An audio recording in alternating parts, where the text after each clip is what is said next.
International yoga day UN പ്രഖ്യാപിച്ചിട്ടുണ്ട്.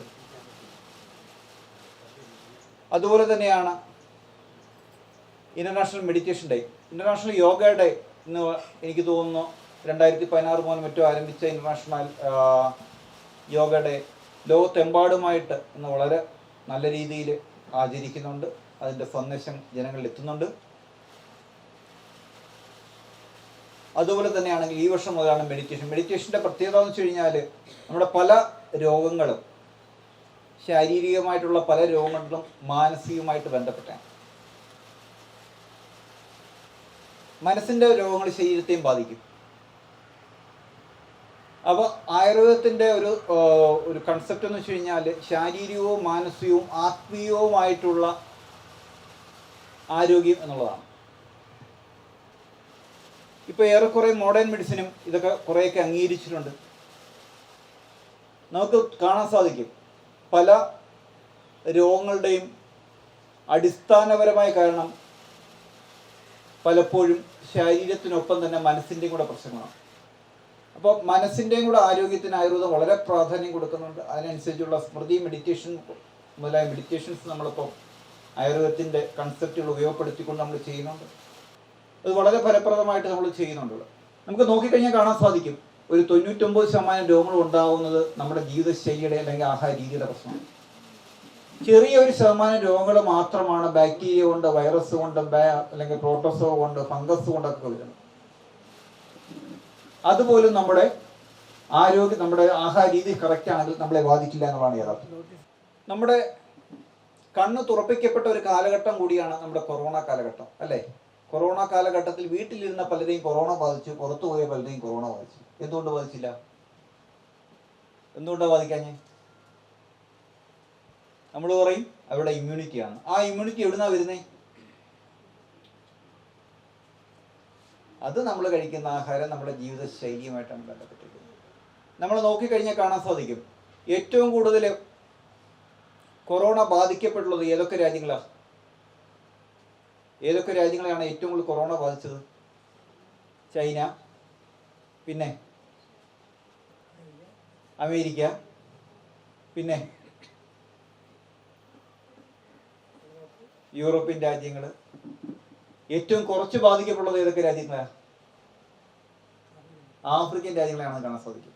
എല്ലാ European രാജ്യം, ഡെവലപ്ഡ് ആയിട്ടുള്ള എല്ലാ രാജ്യങ്ങളെയും ബാധിക്കപ്പെട്ടിട്ടുണ്ട്. എന്നാൽ ഏറ്റവും കുറച്ച് ബാധിക്കപ്പെടുന്നത് ആഫ്രിക്കൻ രാജ്യങ്ങൾ, ഏറ്റവും അൺഡെവലപ്ഡ് ആയിട്ടുള്ള രാജ്യങ്ങളാണ്. അപ്പോൾ ഇതിൽ നമുക്കൊരു കാര്യം വ്യക്തമാണ്. എന്താണ് വ്യക്തമാവുന്നത്? നമ്മുടെ ടെക്നോളജിയും ആരോഗ്യവും വിപരീത ദിശയിലാണ് പോയിക്കൊണ്ടിരിക്കുന്നത്. ടെക്നോളജി വളരുന്നതനുസരിച്ചിട്ട് ആരോഗ്യം കുറയുന്നു. അതിപ്പോൾ എല്ലാ രംഗത്തും കാണാൻ സാധിക്കും. ഉദാഹരണത്തിന് എൻ്റെയൊക്കെ കുട്ടിക്കാലത്ത് ഒരാൾക്ക് ഡയബറ്റിക്സ് വന്നു കഴിഞ്ഞാൽ എന്താ പറയുന്നത് അറിയാമോ? ഡയബറ്റിക്സ് വന്നു കഴിഞ്ഞാൽ പറയുന്നത് റിച്ച് മാൻ ഡിസീസ്, പണക്കാർക്ക് വരുന്ന രോഗമാണ്. അതേപോലെ എൻ്റെ കുട്ടിക്കാലത്ത് ഉപ്പ് ഒഴിച്ചുകൊണ്ടിരുന്നത് എങ്ങനെയാണെന്ന് അറിയാമോ? ഭരണിക്കകത്ത് കല്ലുപ്പ് കുറുക്കിയിട്ടായിരുന്നു ഉപ്പ് ഒഴിച്ചുകൊണ്ടിരുന്നത്. അപ്പോൾ ഗവൺമെൻറ് ഒരു ബോധോദയം തോന്നി. എന്താണ്? ഈ കല്ലുപ്പ് കഴിക്കുന്നത് കൊണ്ടാണ് തൈറോയ്ഡ് രോഗങ്ങൾ വർദ്ധിക്കുന്നത്. അപ്പോൾ ഗവൺമെൻറ് എന്ത് ചെയ്തു? ഈ കല്ലുപ്പ് കംപ്ലീറ്റ് ബാൻ ചെയ്ത് അയഡൈസ് ഉടുപ്പാക്കി. ഉപ്പ് കഴിക്കുന്നത് കൊണ്ടാണോ തൈറോയ്ഡ് രോഗങ്ങൾ ഉണ്ടാകുന്നത്? അല്ലെങ്കിൽ അയഡൈസ്ഡ് ഉപ്പ് ഇല്ലാത്തത് കൊണ്ടാണോ തൈറോയ്ഡ് രോഗങ്ങൾ ഉണ്ടാകുന്നത്? നമ്മൾ ചിന്തിക്കേണ്ടിയിരിക്കുന്നു. ഇത് മാത്രമല്ല, ഏത് രോഗത്തിൻ്റെ കാര്യം എടുത്തു കഴിഞ്ഞാൽ ഇത് തന്നെ സ്ഥിതി. ഇപ്പോൾ പ്രഷറിൻ്റെ ആണെങ്കിലും കൊളസ്ട്രോളിൻ്റെ ആണെങ്കിലും പണ്ടൊക്കെ ഒരു ക്യാൻസർ രോഗി മെഡിക്കൽ കോളേജിൽ വരുവാണെങ്കിൽ ഡോക്ടർമാരെല്ലാം കൂടെ കാണാൻ പോകും. അത്രയ്ക്ക് റെയറായിരുന്നു. എന്നാൽ ഇന്നത്തെ സ്ഥിതിയോ? ഇന്ന് 10 വീടിനപ്പുറത്ത് ഒരു ക്യാൻസർ രോഗിയുണ്ട്. അപ്പോൾ ജീവിത ദൈർഘ്യം നമ്മൾ വർദ്ധിച്ചു എന്ന് അവകാശപ്പെടുമ്പോൾ തന്നെ രോഗ ആതുരത വർദ്ധിച്ചുകൊണ്ടേയിരിക്കുന്നു. ഇതിൻ്റെ പ്രധാനപ്പെട്ട കാരണം എന്ന് വെച്ച് കഴിഞ്ഞാൽ ഞാൻ പലപ്പോഴും പറയാറുണ്ട്, എന്താണ് നമ്പർ 1 വില്ലൻ ഏതാണ്? Number 1 villain fridge. വേവിച്ച സാധനങ്ങൾ ഫ്രിഡ്ജിനകത്ത് വയ്ക്കുകയും വീണ്ടും അത് ചൂടാക്കി ഉപയോഗിക്കുകയും ചെയ്യുന്നതാണ് രോഗത്തിലേക്ക് നയിക്കുന്ന ഒരു പ്രധാനപ്പെട്ട കാരണം. ഉച്ചയ്ക്ക് പാചകം ചെയ്ത ഭക്ഷണങ്ങളോ കറികളോ പോലും രാത്രി കഴിക്കരുത്. ഇത് വളരെ നിർബന്ധമാണ്. ഞാനിത് പറയുമ്പോൾ സ്ത്രീജനങ്ങൾക്ക് പൊതുവെ അത്ര ഇഷ്ടപ്പെടാറില്ല.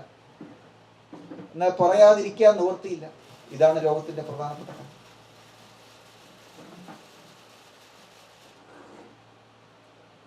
അതുപോലെ തന്നെ ആഹാരം കഴിക്കുന്ന സമയം. ഇവിടെ വരുന്നതിന് മുമ്പ് എപ്പോഴായിരുന്നു ആഹാരം കഴിക്കുന്നത്? എപ്പോഴാ? 10 മണിയൊക്കെ. എല്ലാത്തിനും ഒരു ബയോളജിക്കൽ ക്ലോക്ക് ഉണ്ട്. ഒരു പൂ വിരിയുന്നതിന് അതിന്റെ സമയമുണ്ട്. അത് നമ്മൾ നമ്മുടെ പ്രകൃതിയുമായിട്ടാണ് ബന്ധപ്പെട്ടിരിക്കുന്നത്.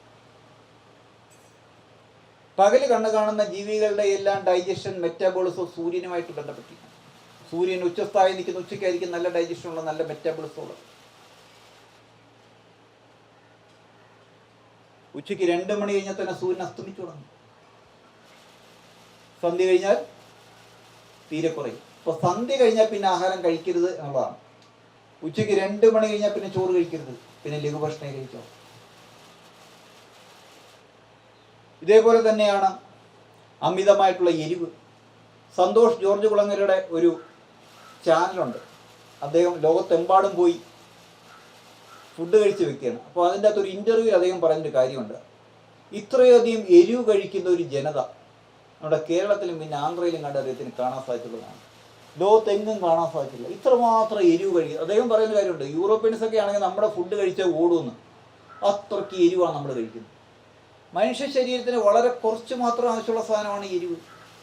എരിവ് കഴിച്ചുണ്ടാകുന്ന രക്തവും പഴം കഴിച്ചുണ്ടാകുന്ന രക്തവും ഒരുപോലിരിക്കും. അതാണ് രോഗത്തിലേക്ക് നയിക്കുന്നത്. എന്തൊക്കെ ടൈപ്പ് അച്ചാറുള്ളത് അല്ലേ?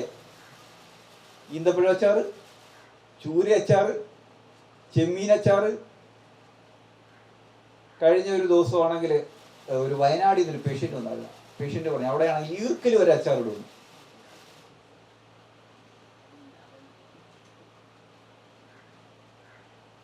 ആന്ധ്രയിൽ നിന്നൊരു പേഷ്യൻ്റ് പറഞ്ഞു അവിടെ ജമന്തിപ്പൂ അച്ചാർ ഇടുന്നു. ഇതേപോലെ എരിവും പുളിയും ഉപ്പും ഉള്ള സാധനം അച്ചാർ പോലെ വേറെ ഇല്ല. ഞാനതുകൊണ്ട് പലപ്പോഴും പറയാറുണ്ട്, അച്ചാർ എന്ന് പറയുന്ന സാധനം വീട്ടിലേ വെച്ചേക്കരുത്. ഇപ്പൊ വീട്ടിൽ ഇരിക്കുന്ന അച്ചാർക്ക് എന്ത് ചെയ്യണം? ഒന്നെടുത്ത് കളയുക, അല്ലെങ്കിൽ എടുത്ത് ശത്രുക്കൾക്ക് കൊടുക്കുക. അത്രയ്ക്ക് പ്രശ്നം ഉണ്ടാക്കുന്ന സാധനമാണ് ഈ അച്ചാർ. ഇതാണ് പല രോഗത്തിലേക്ക് നയിക്കുന്നത്. ഇതുപോലെ തന്നെയാണ് ബേക്കറി പലഹാരങ്ങൾ. വലിയ അവിടം പിടിച്ച സാധനങ്ങളാണ് ഈ ബേക്കറി സാധനങ്ങൾ. ബേക്കറികളുടെ എണ്ണം കൂടുന്നതനുസരിച്ചിട്ട് ഹോസ്പിറ്റലിൻ്റെ എണ്ണം കൂടത്തേ ഉള്ളൂ. ഒന്നാമത് ഇതെല്ലാം മൈദയാണ്. രണ്ടാമത് ഇതിൻ്റെ അകത്ത് സോഡിയം മെറ്റാബൈസൾഫേറ്റ് പോലുള്ള പ്രിസർവേറ്റീവ്സുകൾ ധാരാളമായിട്ട് ചേർക്കുന്നുണ്ട്. പിന്നെ യാതൊരു തത്വദൃശ്യമില്ലാതെയാണ് ഫുഡ് കളറുകൾ മറ്റ് കെമിക്കലുകളൊക്കെ ചേർക്കുന്നു. നിങ്ങൾ ജസ്റ്റ് ഇതിൻ്റെയൊക്കെ പുറത്ത് ഞാൻ അതാണ്ട് ഇപ്പോൾ കൊണ്ടുവരുന്നു, ചാർട്ട് കൊണ്ടുവരുന്നുണ്ട്. ആ ചാർട്ട് 1-2 കൊണ്ടോ ഞാൻ കാണിച്ചു തരാം. കഴിഞ്ഞ് കഴിഞ്ഞാൽ ഗവൺമെൻറ് ഫ്രീ ആയിട്ട് കൊടുക്കുന്ന 2 സാധനമുണ്ട്. ഏതൊക്കെയാ? ബ്രെഡും പാലും, 2 ഓപ്ഷനാണ്. റിഫൈൻഡ് ഫ്ലവർ ആണെങ്കിൽ ഇതേപോലെ തന്നെയാണെങ്കിൽ ഈ diabetics, weight gain, digestive issues ഉണ്ടാക്കുന്നതാണ്. ഹൈപ്പർ ആക്ടിവിറ്റി, അലർജിക് റിയാക്ഷൻസുകൾ എന്നുണ്ട്. 900 ഡൈജസ്റ്റീവ് ഇഷ്യൂസ് വീണ്ടുണ്ടാക്കാണോ? 900 പ്രശ്നം ഉണ്ടാക്കാനാണ്. അടുത്ത ഡിസീസ്, സ്കിന്നിൽ മൊത്തം പ്രശ്നങ്ങൾ. ഞാനാണെങ്കിൽ അവിടെ ഹിസ്റ്ററി എടുത്ത് നോക്കിയപ്പോൾ എന്താ കാണുന്നത്? സ്ഥിരമായിട്ട് ഇത്തരത്തിലുള്ള ചോക്ലേറ്റുകളാണ് കഴിക്കുന്നത്. അതൊരു 13 വയസ്സുള്ള കുട്ടി കഴിഞ്ഞ ഏതാനും വർഷങ്ങൾക്ക് മുമ്പ് അഡ്മിറ്റായിട്ടായിരുന്നു. എല്ലാ ജോയിനിലും പെയിൻ. ഞാൻ ചോദിച്ചപ്പോൾ എന്താണ്, അച്ഛൻ ഗൾഫിലാണ്, അവിടെ നിന്ന് ഈ ഉണ്ട ചോക്ലേറ്റ് കൊണ്ടുവന്നിട്ട് ഫ്രിഡ്ജിൻ്റെ അകത്ത് വെച്ചിരിക്കുക. ഇതെടുത്തിട്ടാണ് ഭക്ഷണത്തിന് പകരമായിട്ട് കഴിക്കുന്നത്. അങ്ങനെ കഴിച്ചതുകൂടി എല്ലാ ജോയിനിലും പെയിനായി. ഇത് കൂടാതെ ഞാൻ കാണാറുണ്ട് കുട്ടികൾക്ക് മുടി കൊഴിയുക, വളരെ 5 വയസ്സ് 6 വയസ്സ് മുടി കൊഴിയുക, മുടി നരയ്ക്കുന്നത്.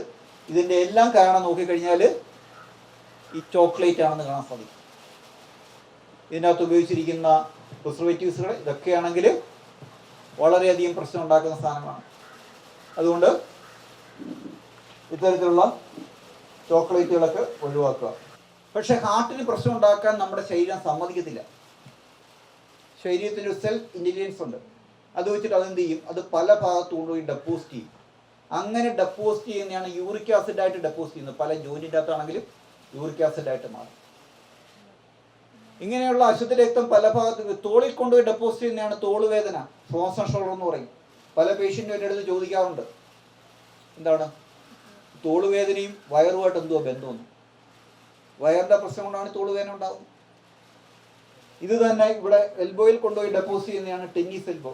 ഇത് വളരെ എളുപ്പത്തിൽ മാറ്റിയെടുക്കാവുന്നതാണ്. ആൾക്കാർക്ക് ഒരു തെറ്റായ ധാരണയുണ്ട്. എന്താണ് ആയുർവേദം എന്ന് വെച്ച് കഴിഞ്ഞാൽ പതുക്കെ ഫലിക്കത്തുള്ളൂ. അങ്ങനെയല്ല. കൃത്യമായിട്ടുള്ള കാരണത്തെയാണ് നമ്മൾ അഡ്രസ്സ് ചെയ്യുന്നത് എന്നുള്ളത് കൊണ്ട് തന്നെ ഇത് വളരെ വേഗത്തിൽ തന്നെ ഫലം ലഭിക്കുന്നതാണ്. അതുകൊണ്ട് ടെന്നീസ് എൽബോ ഒക്കെ ആണെങ്കിൽ നമുക്ക് വളരെ വേഗത്തിൽ തന്നെയാണെങ്കിൽ പരിഹരിക്കാം. ഒരു ചിപ്സിൻ്റെ അകത്ത് മാത്രം വരുന്ന എണ്ണകളാണ്. നോക്കുക,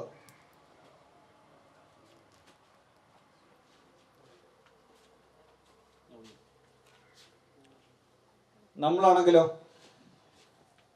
ഒരു പാക്കറ്റ് ഇട്ട് കഴിഞ്ഞാൽ മൊത്തത്തിലകത്താക്കും. ഞാൻ പലപ്പോഴും പറയാറുണ്ട്, ഇപ്പോഴത്തെ തലമുറയേക്കാൾ ആരോഗ്യക്കുറവാണ് ഇനി വരാൻ പോകുന്ന തലമുറയ്ക്ക്. അതിൻ്റെ കാരണം ഇത്തരത്തിലുള്ള ആഹാര രീതികളാണ്. അപ്പോൾ ഇത്തരത്തിലുള്ള ആഹാര രീതികൾ ഒഴിവാക്കുക എന്നുള്ളതാണ് ഏറ്റവും അഭികാമ്യം. അപ്പോൾ പ്രത്യേകിച്ച് ഗ്യാസ് ഉണ്ടാക്കുന്ന ആഹാരങ്ങൾ, വയറിന് പ്രശ്നം ഉണ്ടാക്കുന്ന ആഹാരങ്ങൾ, നമ്മുടെ വയറെന്ന് പറഞ്ഞു കഴിഞ്ഞാൽ ഇത്രയേ ഉള്ളൂ. ആൾക്കാരുടെ വിചാരം എന്ന് വെച്ച് കഴിഞ്ഞാൽ ഇത്രയേ ഉണ്ടെന്നാണ്. അനുസരിച്ചിട്ടാണ് ആൾക്കാർ കഴിക്കുന്നത്. വളരെ കുറച്ച്, അതായത് നമ്മുടെ 1/3 ഭാഗം ഒഴിച്ചിട്ടേക്കുക, ഒരു ഭാഗം വെള്ളം, ബാക്കി ആഹാരം കഴിച്ചാൽ മതി. മിതമായിട്ടുള്ള ആഹാരം. ഒരു പ്രധാനപ്പെട്ട വിരുദ്ധാഹാരമാണ് കോഴിയിറച്ചിയും തൈരും. വിരുദ്ധമാണ്. നമ്മൾ ചിക്കൻ ബിരിയാണിക്കൊപ്പം കഴിക്കുന്ന എന്താ? തൈരിൻ്റെ വിരുദ്ധമാണ്. അതുപോലെ പ്രധാനപ്പെട്ട ഒരു വിരുദ്ധാഹാരമാണ് മോരും മീനും കൂടെ കഴിക്കുന്നത്. പലപ്പോഴും ഇവിടെ സോറിയാസുമായിട്ടൊക്കെ പേഷ്യൻ്റ് വരാറുണ്ട്. വളരെ ലളിതമായ ചികിത്സയുടെ വളരെ വേഗത്തിൽ മാറ്റിയെടുക്കാവുന്ന രോഗമാണ് ഈ സോറിയാസ്. വലിയ രോഗമൊന്നുമല്ല. അതിൻ്റെ പ്രധാനപ്പെട്ട കാരണങ്ങളൊന്നും ഈ വിരുദ്ധാഹാരം കഴിക്കുന്നതാണ്. ഒരു 26 വയസ്സുള്ള പയ്യനൊന്ന് കിടപ്പുണ്ടായിരുന്നു. അവൻ്റെ സ്ഥിരമായ ഭക്ഷണം പുളിശ്ശേരി മീനും കൂടെ ആയിരുന്നു. സ്ഥിരമായിട്ട് അങ്ങനെ 3-4 വർഷം കഴിച്ചപ്പോഴത്തേക്ക് ദേഹത്തെല്ലാം സോറിയാസ് ആയി. ഇവിടെ വന്ന് ട്രീറ്റ്മെൻറ്റ് ചെയ്തപ്പോൾ ഒരു സ്പോട്ട് പോലും ഇല്ല. വളരെ ലളിതമായ ചികിത്സ. അതിൻ്റെ വിരുദ്ധാഹാരങ്ങൾ ഈ പലതരത്തിലുള്ള സ്കിൻ ഡിസീസിലേക്ക് നയിക്കും. മറ്റൊരു പ്രധാനപ്പെട്ട വിരുദ്ധാഹാരമാണ് പുട്ടും പഴവും. പുട്ടും പഴവും കഴിക്കുമ്പോൾ എന്താ ബുദ്ധിമുട്ട് വരുന്നത്? നെഞ്ചരിച്ചിൽ വരും. പല വീടുകളിലും പഴം പഴുത്ത് കഴിഞ്ഞാൽ പിന്നെ ഒരാഴ്ചത്തേക്ക് പുട്ട, പഴം തീരുന്ന വരെ പുട്ട. അപ്പോൾ ഇത്തരത്തിലുള്ള വിരുദ്ധാഹാരങ്ങൾ ഒഴിവാക്കുക. അതുപോലെ പാചകം ചെയ്യുന്ന പാത്രങ്ങൾ എപ്പോഴും ആണെങ്കിൽ മൺപാത്രങ്ങൾ അല്ലെങ്കിൽ സ്റ്റീൽ പാത്രങ്ങൾ വേണം. അലൂമിനിയം പാത്രങ്ങളൊക്കെ ഒഴിവാക്കുക. നോൺ സ്റ്റിക്ക് പാത്രങ്ങളൊക്കെ ഒഴിവാക്കുക. ഇതൊക്കെ 350 ഡിഗ്രി ചൂടാകുമ്പോൾ പോയിസൺ ആവും. നമ്മുടെ ശരീരം 80% ആൽക്കലൈൻ ആയിരിക്കണം. 20% മാത്രം മതി അസിഡിറ്റി. പക്ഷേ തെറ്റായിട്ടുള്ള ആഹാരങ്ങൾ കഴിക്കുമ്പോൾ ഈ 80 എന്നുള്ളത് കുറഞ്ഞ് 70 ആവും, 70 എന്നുള്ളത് കുറഞ്ഞ് 60 ആവും, 60 എന്നുള്ളത് കുറഞ്ഞ് 50 ആകുമ്പോഴാണ് പലതരത്തിലുള്ള രോഗത്തിലേക്ക് വരുന്നത്. നമ്മൾ തുമ്മലിന് കാരണം എന്തുകൊണ്ടാണ് തുമ്മൽ വരുന്നത്? തുമ്മലിൻ്റെ കാരണമായിട്ട് നമ്മൾ എന്തിനൊക്കെയാണ് പറയുന്നത്? പൊടി, പുക, തണുപ്പ്, ഇതിനൊക്കെ പറയും. പൊടി കൊണ്ടാണ് തുമ്മൽ വരുന്നതെങ്കിൽ പൊടി അടിക്കുന്ന എല്ലാവർക്കും തുമ്മൽ വരണ്ടേ? അങ്ങനെ ഉണ്ടാവുന്നില്ലല്ലോ. പൊടി അടിക്കുമ്പോൾ ചേർക്ക് മാത്രം എന്തുകൊണ്ട് തുമ്മൽ വരുന്നു? അത് പൊടിയുടെ പ്രശ്നമല്ല, മറിച്ച് പൊടിയെ പ്രതിരോധിക്കാനുള്ള നമ്മുടെ ഇമ്മ്യൂണിറ്റി കുറവുകൊണ്ടാണ്. നമ്മുടെ ശരീരം നേരത്തെ പറയുന്നതുപോലെ അസിഡിറ്റി കൂടുമ്പോഴാണ് തുമ്മൽ വരുന്നത്. പലപ്പോഴും കാണുന്നതാണ്, തുമ്മലിന് മരുന്ന് കഴിച്ച് കുറച്ച് നാൾ കഴിയുമ്പോൾ ശ്വാസം മുട്ടലാവും. മൈഗ്രെയിൻ എന്തുകൊണ്ടാണ് വരുന്നത്? ഓക്കെ, മൈഗ്രെയിൻ വരുമ്പോൾ ഉണ്ടാകുന്ന ബുദ്ധിമുട്ട് എന്തൊക്കെയാ? തലവേദന, പിന്നെ ഛർദി. ഛർദിച്ച് കഴിയുമ്പോൾ ആശ്വാസം കിട്ടുമോ? ഛർദിച്ച് കഴിയുമ്പോൾ എന്തുകൊണ്ടാണ് ആശ്വാസം കിട്ടുന്നത്? ഈ രോഗത്തിന്റെ ലക്ഷണത്തിൽ തന്നെ രോഗത്തിന്റെ കാരണവും ചികിത്സയുണ്ട്. മൈഗ്രെയിൻ വരും. ആൾക്കാർ വലിയ രോഗമായിട്ട് കൊണ്ട് കിടക്കുന്നത്. മൈഗ്രെയിൻ വരുന്നത് തലയുടെ പ്രശ്നം കൊണ്ടല്ല, മറിച്ച് വയറിന്റെ പ്രശ്നം കൊണ്ടാണ്. അതുകൊണ്ടാണ് മൈഗ്രെയിൻ വരുമ്പോൾ നമുക്ക് വോമിറ്റിംഗ് സെൻസേഷൻ തോന്നും.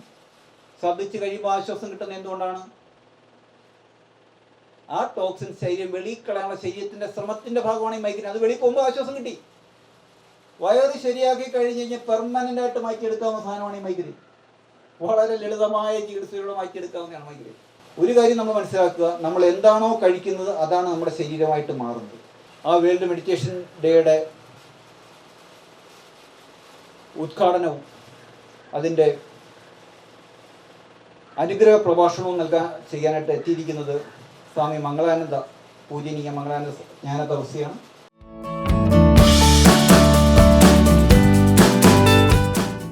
അതുപോലെ തന്നെയാണെങ്കിൽ കൊട്ടാരക്കര മീഡിയ, അതേപോലെ തന്നെയാണെങ്കിൽ ഇവിടെ വന്നിട്ടിരിക്കുന്ന നമ്മുടെ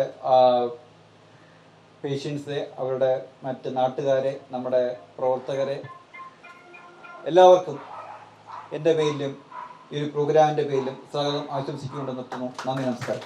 എനിക്ക് തോന്നുന്നു എല്ലാ മാസവും ഏതെങ്കിലും ഒരു ദിവസം ഇവിടെ ഒരു പ്രോഗ്രാം ഉണ്ടായിരിക്കും. തീർച്ചയായിട്ടും അത് നിങ്ങൾക്കും നമ്മൾക്കും ഓരോരുത്തർക്കും വേണ്ടിയാണ്. കാരണം നമ്മളെ ഓരോ കാര്യങ്ങൾ ഓർമ്മിപ്പിക്കാനും ആ ഡേ എന്താണെന്നും അല്ലെങ്കിൽ അതിൻ്റെ ആവശ്യകതയെക്കുറിച്ചൊക്കെ ഡോക്ടർ നമുക്ക് നല്ലൊരു ക്ലാസ് എടുത്തു തരും. ആ ക്ലാസ് കേൾക്കുമ്പോൾ തന്നെ തീർച്ചയായിട്ടും ഈ ക്ലാസ്സുകളിലെല്ലാം എനിക്ക് പങ്കാളിയാവാൻ സാധിച്ചിട്ടുണ്ട്. നമുക്ക് ആ ഒരു ക്ലാസ് കേട്ട് ഒരു ഒരു മാസത്തോളമൊക്കെ നമുക്ക് അതിന് തന്നെ നമ്മളൊരു മോട്ടിവേഷൻ ആവും. നമുക്ക് അത് കഴിയുമ്പോൾ നമ്മൾ വീണ്ടും പഴയ രീതിയിലേക്ക് പോകുമെങ്കിലും ഏറെക്കുറെ കാര്യങ്ങൾ നമ്മൾ ശ്രദ്ധിക്കാറുണ്ട്. ഡോക്ടർ പറഞ്ഞതുപോലെ ആയുർവേദം എന്നതിൻ്റെ പ്രാധാന്യം നമുക്ക് എല്ലാവർക്കും അറിയാം.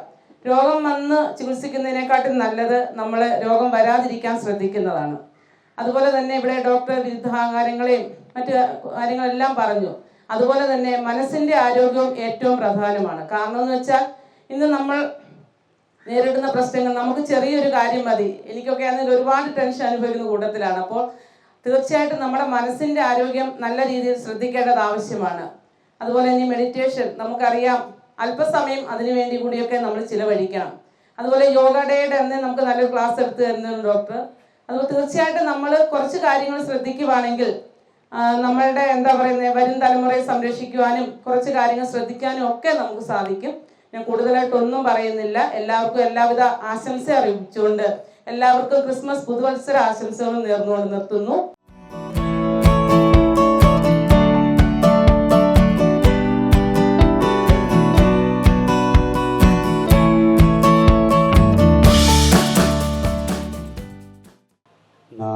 നാളെയാണ് മറ്റേ യോഗ ധ്യാന ദിനം, മെഡിറ്റേഷൻ ഡേ. ഒരുപക്ഷെ ഈ ലോക ധ്യാന ദിനത്തിൻ്റെ ആദ്യത്തെ ഉദ്ഘാടകൻ ചിലപ്പോൾ ഞാനായിരിക്കുന്നത് തോന്നുന്നു. കാരണം ശാന്തിഗിരി ആശ്രമത്തിലും നാളെ പ്രത്യേക പരിപാടികളൊക്കെ ഉണ്ട്. നമ്മളൊരു ദിവസം നേരത്തെയാണ്. അപ്പോൾ ആദ്യമായിട്ട് നടക്കുന്ന പരിപാടി ചിലപ്പോൾ ഇതാകാൻ സാധ്യതയുണ്ട്. ധ്യാനത്തിൻ്റെ പ്രാധാന്യം ഇന്ന് ലോകത്ത് വളരെയേറെ ചർച്ച ചെയ്യപ്പെടുന്ന ഒരു വിഷയമാണ്. നേരത്തെ നമ്മുടെ ബഹുമാന്യനായ ഡോക്ടർ സൂചിപ്പിച്ചതുപോലെ ശരീരത്തിൻ്റെ ആരോഗ്യത്തിന്, മനസ്സിൻ്റെ ആരോഗ്യത്തിൻ്റെ പ്രാധാന്യം എല്ലാവരും വളരെ പ്രാധാന്യത്തോടു കൂടി കാണുന്ന സമയമാണ്. ധ്യാനത്തെക്കുറിച്ച് ഇപ്പോൾ ഒരു തരത്തിൽ പറഞ്ഞാൽ ലോകത്തെ ഏറ്റവും അധികം തെറ്റിദ്ധരിക്കപ്പെട്ട വാക്കായിട്ടാണ് ഇപ്പോൾ ധ്യാനം മാറിയിരിക്കുന്നത്. ഒരുപാട് ധ്യാനം പഠിപ്പിക്കുന്ന കേന്ദ്രങ്ങളും ഇൻസ്റ്റന്റ് കോഴ്സുകളൊക്കെ ഉണ്ടെന്നാണ് ഞാൻ കേട്ടിരിക്കുന്നത്. യഥാർത്ഥത്തിൽ ധ്യാനം അങ്ങനെ ചെയ്യാൻ സാധിക്കുന്നതല്ല. നമ്മളിപ്പോൾ ഞാൻ ഒരു സന്യാസിയാണ്. സന്യാസം എന്നത് ലോകത്ത് പണ്ട് മുതലുള്ളതാണ്. സന്യാസത്തിന് പലവിധ വേഷങ്ങളും രൂപങ്ങളും അല്ലെങ്കിൽ അതുപോലെ ശൈലികളും ഒക്കെ ആയിട്ട് നാനാഭാഗത്തും പല രീതിയിലുള്ള സന്യാസം ഉണ്ടെങ്കിലും സന്യാസം ചെയ്യാൻ ആഗ്രഹിക്കുന്ന ഒരു തുടക്കക്കാരനെ സന്യാസത്തിലേക്ക് അടുപ്പിക്കാനായിട്ട് ഒരു നമ്മുടെ പുതിയ ഭാഷയിൽ പറഞ്ഞാൽ ഒരു സിലബസ് ഉണ്ടാക്കിയിട്ട് അത് ചിട്ടപ്പെടുത്തിയത് ശങ്കരാചാര്യരെയാണ്. അതായത് നമുക്കറിയാലോ, ജ്ഞാനം, ഭക്തി, യോഗം, കർമ്മം എന്ന 4 രീതികളിൽ 4 ശൈലിയിൽ സന്യാസത്തിലേക്ക് എത്താൻ പഠിപ്പിച്ചുകൊണ്ട് ഭാരതത്തിൻ്റെ 4 ദിക്കിലായി 4 ആശ്രമങ്ങൾ, ഈ 4 സിലബസിലൂടെ ധ്യാനത്തിലേക്ക് എത്തിക്കാൻ പറ്റുന്ന രീതിയിൽ ഒരു ചിട്ടപ്പെടുത്തിയത് ശങ്കരാചാര്യരാണ്. അതുപോലെ ധ്യാനത്തെക്കുറിച്ച് ലോകത്ത് ശരിയായ രീതിയിൽ ഏറ്റവും കൂടിയ രീതിയിലൊരു പഠനം നടത്തിയത് പതഞ്ജലി മഹർഷിയാണ്. പതഞ്ജലി മഹർഷിയുടേതായിട്ടാണ് ധ്യാനത്തെക്കുറിച്ചുള്ള ഏറ്റവും അധികം പഠനങ്ങൾ ഇന്ന് പല ആശ്രമങ്ങളിലും പല ജാതി മത രീതിയിലാണെങ്കിൽ കൂടി അദ്ദേഹത്തിൻ്റെ പഠനത്തെയാണ് കൂടുതൽ ധ്യാനത്തെക്കുറിച്ച്, ധ്യാനം എന്ന വിഷയത്തെക്കുറിച്ച് ചർച്ച ചെയ്യുമ്പോൾ സ്മരിക്കപ്പെടുന്ന വാക്കുകൾ. അദ്ദേഹത്തിന്റെ അഭിപ്രായത്തിൽ ധ്യാനം ചെയ്യാൻ സാധിക്കില്ല, ധ്യാനം പഠിപ്പിക്കാനും സാധിക്കില്ല. ധ്യാനം ചെയ്യാൻ പ്രത്യേക ഒരു സമയമുണ്ടോ എന്നൊക്കെ ചോദിച്ചാൽ അങ്ങനെ ഒരു സമയവുമില്ല. പിന്നെ എന്താണുള്ളത്? ധ്യാനം എന്നത് ശരീരത്തിന്റെ അല്ലെങ്കിൽ നമ്മുടെ മനസ്സിന്റെ നമ്മൾ എത്തിച്ചേരുന്ന ഒരു അവസ്ഥയാണ്. ആ അവസ്ഥയിലേക്ക് എത്താനുള്ള പരിശീലനം, അതിന് അദ്ദേഹം പറയുന്ന വാക്ക് ധാരണ എന്നാണ്. ധാരണ ചെയ്യാൻ പഠിപ്പിക്കണം. അതിനെ പല പല മാർഗങ്ങളും പല സ്ഥലത്തും പറഞ്ഞു വരുന്നുണ്ട്. ധാരണ ചെയ്യാനായിട്ട് ധാരണ ചെയ്ത് ധ്യാനാവസ്ഥയിൽ എത്തുകയാണ്. ചിലർ പറയും ഇങ്ങനെ നിവർന്ന് ഒരു 90 ഡിഗ്രിയിൽ ഇരുന്നാൽ തന്നെ ധ്യാനമായ പോലെയൊക്കെയാണ്. അതൊക്കെ ഈ ധാരണ ചെയ്യാനായിട്ട്, നമ്മുടെ ധാരണ എന്നാൽ എന്താണ് എന്ന് പറയുന്നുണ്ട് അദ്ദേഹം. അദ്ദേഹം പറയുന്നത് നമ്മുടെ മനസ്സിനെ, നമ്മുടെ ചിത്തത്തെ, ഏതെങ്കിലും ഒരു മാധ്യമത്തെ നമ്മൾ പിടിച്ചുകൊണ്ട് അതിലേക്ക് നമ്മുടെ ചിത്തത്തെ, മനസ്സിനെ നിക്ഷേപിക്കാൻ ശ്രമിക്കുന്നതിനെയാണ് ധാരണ എന്ന് പറയുന്നത്. അപ്പോൾ നമ്മൾ ഒരു ഈശ്വരവിശ്വാസിയായിട്ടുള്ള ഒരാൾക്കാണെങ്കിൽ കുറച്ചുകൂടി എളുപ്പമാണെന്ന് അദ്ദേഹം പറയുന്നു. കാരണം നമ്മളുടെ ഒരു ഉപാസനമൂർത്തിയോ അല്ലെങ്കിൽ ദേവനോ ദേവിയോ അല്ലെങ്കിൽ ഏതെങ്കിലും വിഗ്രഹമോ അല്ലെങ്കിൽ നമ്മളുടെ ഏതെങ്കിലും ഒരു ഈശ്വരന്റെ ചിത്രമോ നമ്മുടെ മനസ്സിലെന്തോ നമ്മൾക്ക് ഒരു ഉപാധിയായിട്ട് കാണാൻ കഴിയുന്നത്, അതിലേക്ക് മാത്രം ശ്രദ്ധ കൊടുത്തുകൊണ്ട് നമ്മുടെ മനസ്സിനെ ഏകാഗ്രമാക്കാൻ ശ്രമിക്കുന്ന ഒരു രീതി. ഇനി ഒരു ഈശ്വരവിശ്വാസി അല്ലെങ്കിൽ അദ്ദേഹം തന്നെ പറയുന്നു, ഒന്നെങ്കിൽ സ്വന്തം മൂക്കിന്റെ തുമ്പെങ്കിലും മനസ്സിൽ ചിന്തിച്ചുകൊണ്ട്, അതല്ലെങ്കിൽ ഒരു ദീപം കത്തിച്ചു വെച്ച് ആ കത്തുന്ന ദീപത്തെ നോക്കിക്കൊണ്ട് അതിലേക്ക് ശ്രദ്ധ കൊടുത്തുകൊണ്ട്. അപ്പൊ അതിന് കുറെ സഹായങ്ങൾ ആവശ്യമുണ്ട്. ആ സഹായങ്ങളിൽ ചിലതാണ് നിവർന്നിരിക്കുക, ശാന്തമായ സ്ഥലത്ത് ചെന്നിരിക്കുക, അതുപോലെ ശ്വാസത്തിന്റെ ഗതി അല്പം ദീർഘമാക്കി കഴിഞ്ഞാൽ, കുറച്ച് സ്പീഡിൽ ശ്വസിച്ചു കഴിഞ്ഞാൽ പല രീതിയിലേക്ക് ചിന്തകൾ മാറിപ്പോകും. ഇത് ആധുനിക ശാസ്ത്രം തന്നെ പറയുന്നതാണ്.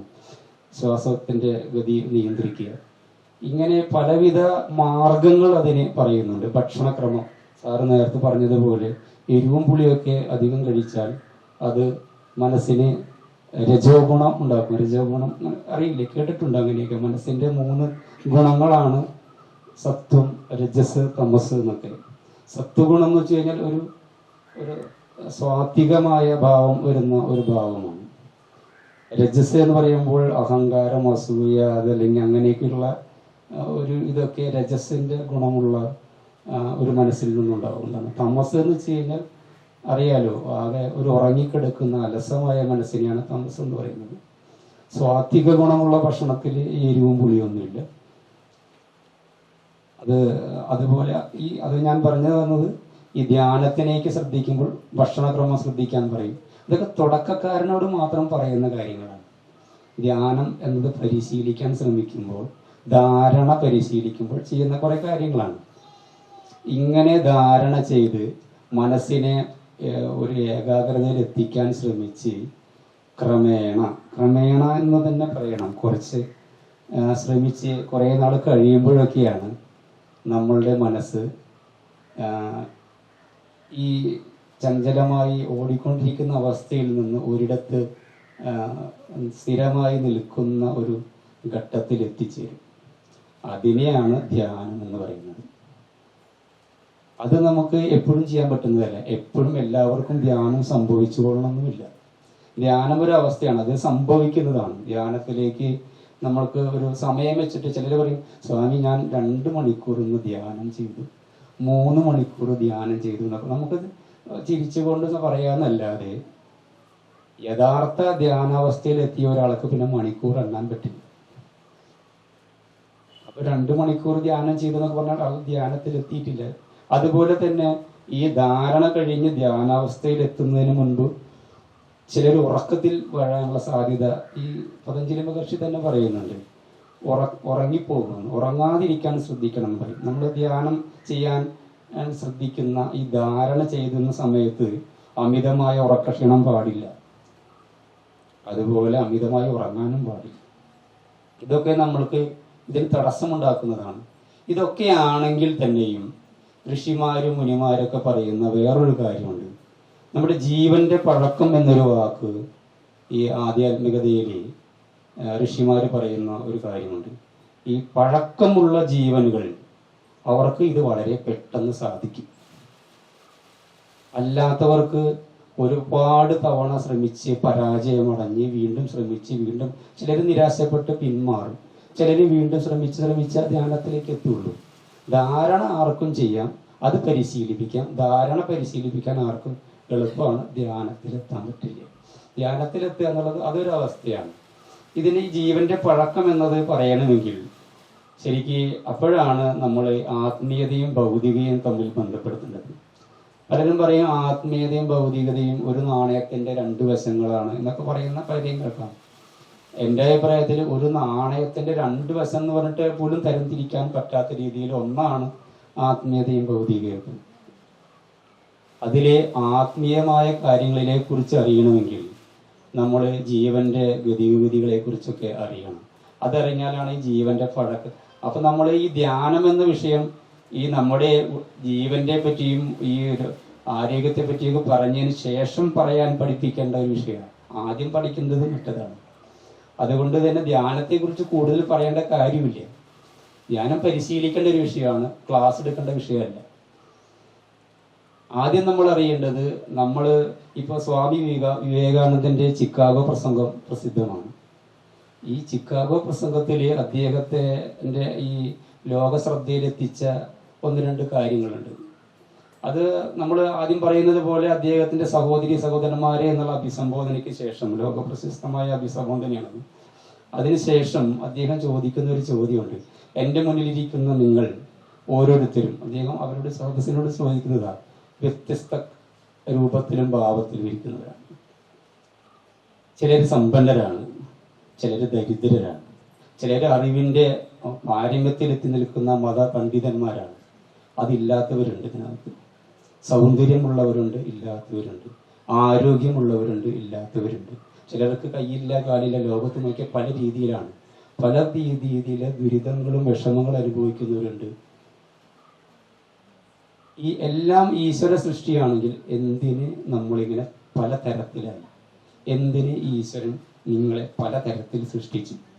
കുറച്ചു പേർക്ക് ഈശ്വരൻ എല്ലാം വാരിക്കോരി നൽകി, കുറെ പേരെ തീരാ ദുരിതത്തിലേക്ക് വിട്ടു.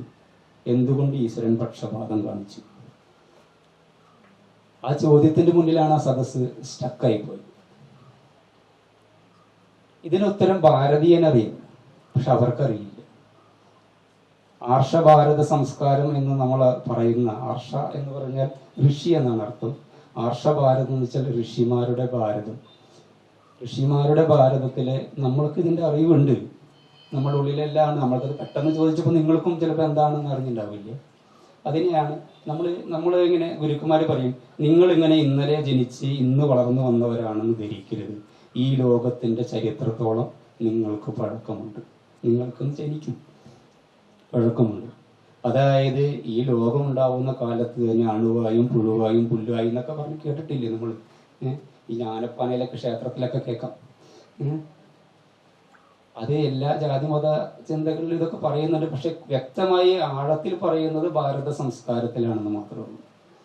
അങ്ങനെ ഈ കഴിഞ്ഞു പോയ പല ജന്മങ്ങൾ, നമ്മൾ എത്രയോ ജീവനുകളായി കഴിഞ്ഞു വന്ന് മനുഷ്യജന്മം തന്നെ എടുത്തിട്ട് കോടാനുകോടി ഈ ജന്മത്തിലെത്തി നിൽക്കുന്ന നമ്മളുടെ ഈ ജീവനെ, അതാണ് അന്ന് വിവേകാനന്ദൻ പറയുന്നത്, ഞാൻ എന്ന് നിങ്ങളുടെ സ്വന്തം ഉണ്മയെ വിഭാവനം ചെയ്താൽ ഞാൻ എന്നത് ഈ ശരീരമല്ല, ഇതിനുള്ളിലിരിക്കുന്ന ജീവനാണെന്ന് നിങ്ങൾക്ക് ബോധ്യം വരും. അപ്പൊ അങ്ങനെയുള്ള ഈ ജീവൻ, ഇത്രത്തോളം ഈ ജന്മാന്തരങ്ങൾ കടന്നു വന്ന ഈ ജീവന് ഇന്നോളം വന്ന പരിണാമം എന്തെന്ന് നമുക്കറിഞ്ഞുകൂടാ. കഴിഞ്ഞുപോയ ഈ അനവധി ജന്മങ്ങളിലായി നമ്മൾ ചെയ്ത പുണ്യപാപങ്ങളുടെ കർമ്മഫലമാണ് ഈ ശരീരം. അതാണ് നമ്മളെല്ലാം പലതരത്തിലായി പോയത്. കഴിഞ്ഞുപോയ ജന്മങ്ങളിൽ നമ്മൾ എന്ത് ചെയ്തതെന്ന് നമുക്കറിയാമോ? നമ്മുടെ കുഞ്ഞുനാളിൽ എന്താ ചെയ്തതെന്ന് നമ്മുടെ അച്ഛനമ്മയും പറഞ്ഞു തരണം, നമുക്ക് ഓർമ്മയില്ല. പിന്നെയാണ് കഴിഞ്ഞുപോയ ജന്മത്തെക്കുറിച്ച് ചോദിക്കുന്നത്. ഇത് ഗുരുക്കന്മാർക്കൊക്കെ കണ്ട് മനസ്സിലാക്കാൻ കഴിയുമെന്ന് പറയാം. നമ്മൾ സാധാരണക്കാരെ നമ്മൾക്ക് എങ്ങനെ കണ്ട് മനസ്സിലാക്കാൻ പറ്റും? നമ്മൾക്കറിയില്ല. അപ്പൊ ഇങ്ങനെ കഴിഞ്ഞു പോയ അനവധി ജന്മങ്ങളിലെ നമ്മളുടെ കർമ്മഫലമാണ് ഈ ശരീരം. അപ്പൊ കഴിഞ്ഞുപോയ ജന്മങ്ങളിൽ നമ്മൾ ചെയ്ത പുണ്യവും പാപവും ഒക്കെ നമ്മുടെ ജീവന്റെ ഈ വാസനയായി നമ്മളോട് ഒട്ടി നിൽക്കുകയാണ്. ഒരുപാട് പുണ്യം ഭാഗ്യമുള്ളവനായി ജനിച്ചിട്ടുണ്ടെങ്കിൽ അവന് സമ്പത്തും സമാധാനവും ആരോഗ്യവും എല്ലാം ഉണ്ടാവും. നീചമായ കർമ്മങ്ങൾ ചെയ്ത് ഒരു കയ്യും കാലും ഇല്ലാത്തവനായി മാത്രം ജനിക്കാൻ വിധിക്കപ്പെട്ട ഒരു ജീവനാണ് ജനിക്കുന്നതെങ്കിൽ അവൻ കയ്യും കാലും ഇല്ലാത്ത ശരീരത്തിലെ ജന്മം എടുക്കുകയുള്ളൂ. അതാണ് കാര്യം. ക്ലിയറായി? അതാണ് നമ്മൾ തരംതിരിഞ്ഞ. അതുപോലെ തന്നെ ഈ ജീവന്റെ പഴക്കം എന്ന് പറയും. കഴിഞ്ഞുപോയ ജന്മങ്ങളിൽ നമ്മൾ ഉയർന്ന രീതിയിലൊക്കെ ചിന്തിച്ച് ജീവിച്ച് മരിച്ച് വീണ്ടും ജീവിച്ച ഒരു ജീവാത്മാവാണെങ്കിൽ ഇതെല്ലാം പെട്ടെന്ന് നമുക്ക് ഗ്രഹിക്കാൻ പറ്റുന്നത് അതുകൊണ്ടാണ്. ചില സ്കൂളിലെ അധ്യാപകർ പറയും ചില കുട്ടികളെ പഠിപ്പിക്കാൻ എളുപ്പമാണ്. അവർ ചിലപ്പോൾ ക്ലാസ്സിലെ ശ്രദ്ധിക്കുന്നുണ്ടാവില്ല. എന്നാൽ ചിലരോട് ഇങ്ങനെ ഒരുപാട് ക്ലാസ് എടുത്ത് ട്യൂഷൻ കൊടുത്ത് പഠിപ്പിച്ച് ആ കുട്ടികൾക്കും കുഞ്ഞുങ്ങൾക്കും പഠിക്കണം എന്ന് ആഗ്രഹമില്ലാഞ്ഞിട്ടൊന്നുമല്ല. അവർ കുറെ ഇമ്പോസിഷൻ എഴുതി കുറെ കാണാതെ പഠിച്ച് തലേ കയറത്തില്ല. എന്നാൽ കളിച്ചുകൊണ്ട് നടക്കുന്ന പരീക്ഷ കഴിഞ്ഞ് വരുമ്പോൾ അവനാവും മാർക്ക്. അത് അവരുടെ ഉള്ളിലിരിക്കുന്ന ജീവൻ ഓൾറെഡി ആ അറിവ് നേടിയ ജീവനാണ്. നമ്മളൊന്നും ഉണർത്തി കൊടുക്കേണ്ട കാര്യമുള്ളൂ. അവനത് ഓൾറെഡി അറിയാം ആ ജീവൻ. അതുകൊണ്ടാണ് അങ്ങനെ പറ്റുന്നത്. ചില കുഞ്ഞുങ്ങൾ ജനിച്ചാൽ ചിത്രകാരന്മാരാവും, ചിലർ പാടുന്നവരാവും. ഇവർ കഴിഞ്ഞുപോയ ജന്മത്തിൽ ചിത്രകലയിൽ അഭ്യാസം നടത്തിയവനായിരിക്കും. അതുകൊണ്ടാണ് ആ ജീവന്റെ വാസനയായിട്ട് അത് കിട്ടുന്നത്. മനസ്സിലായോ? നമ്മളുടെ ഒരു ജീവനെ നമ്മുടെ ആത്മീയമായി പറയുകയാണെങ്കിൽ, ഞാൻ ധ്യാനത്തെ കുറിച്ച് പറയാനാണെങ്കിലും വന്നതെങ്കിലും ധ്യാനത്തെ കുറിച്ച് പറയണമെങ്കിൽ അതിന്റെ ബേസ് ഇതെല്ലാം പറഞ്ഞാലേ ധ്യാനം എന്താണെന്ന് അറിയുള്ളൂ. അതുകൊണ്ടാണ് പറഞ്ഞത്. നമ്മൾ ഇന്ന് കാണുന്ന നമ്മളുടെ ഒരു സന്യാസി എന്ന രീതിയിൽ ഞാൻ ആധികാരികമായി പറയണം, നമ്മളുടെ ഈ വ്യത്യാസങ്ങളൊക്കെ എല്ലാം കാരണമായിട്ട് ഈ ഋഷിമാരൊക്കെ പറയുന്ന ഗുരുക്കന്മാരൊക്കെ പറയുന്നത് 3 കാര്യങ്ങളാണ് പറയുന്നത്. ഒന്ന്, ഞാൻ പറയുന്ന ഈ ജീവന്റെ കർമ്മഗതി, അത് വളരെ പ്രാധാന്യമുള്ളതാണ്. നമ്മൾ കഴിഞ്ഞുപോയ ജന്മങ്ങളിൽ എന്തെല്ലാം ചെയ്തു അത് നമ്മളുടെ ഈ ജന്മത്തെ സാരമായി അത് കാണിക്കുന്നതാണ് നമ്മുടെ ജീവന്റെ ഇത്. രണ്ടാമത്തെ ഒരു കാര്യമുണ്ട്, അത് ആണെന്ന് പറയുന്നത് നമ്മുടെ സ്വാധീനിക്കുന്നത് പിതൃക്കൾ. അത് പറയുമ്പോൾ നമ്മുടെ ഇന്നത്തെ സെമസ്റ്റിക് മതങ്ങളായിട്ടുള്ള ക്രിസ്ത്യനും മുസ്ലിംസും ഒക്കെ ചിലപ്പോൾ അങ്ങനെയുള്ള, ഞാൻ ജാതി മതം പറയല്ല കേട്ടോ, അങ്ങനെ തെറ്റിദ്ധരിക്കരുത്, പെട്ടെന്ന് അവർക്ക് ഉൾക്കൊള്ളാൻ പറ്റില്ല. അവർ ഈ പുനർജന്മത്തിലെ വിശ്വാസം പ്രത്യക്ഷത്തിൽ പ്രകടിപ്പിക്കാത്തവരാണ്. അപ്പോൾ ഈ പിതൃവിന്റെ സ്വാധീനം എന്നൊക്കെ പറയുമ്പോൾ ഉൾക്കൊള്ളാൻ പറ്റില്ല. എന്നാൽ നിങ്ങൾ ആലോചിക്കുക, നിങ്ങൾ ഇപ്പോൾ ക്രിസ്തുവിന്റെ കാര്യം തന്നെ ആലോചിക്കുക.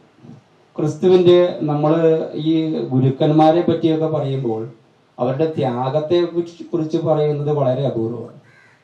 ശ്രീനാരായണ ഗുരു, ബുദ്ധനോ നബിയോ ഒക്കെ പറയുമ്പോൾ അവരുടെ ചിലപ്പോൾ അത്ഭുതങ്ങളെ കുറിച്ചൊക്കെ പറയാനാണ് നമ്മൾക്ക് താല്പര്യം കൂടുതൽ.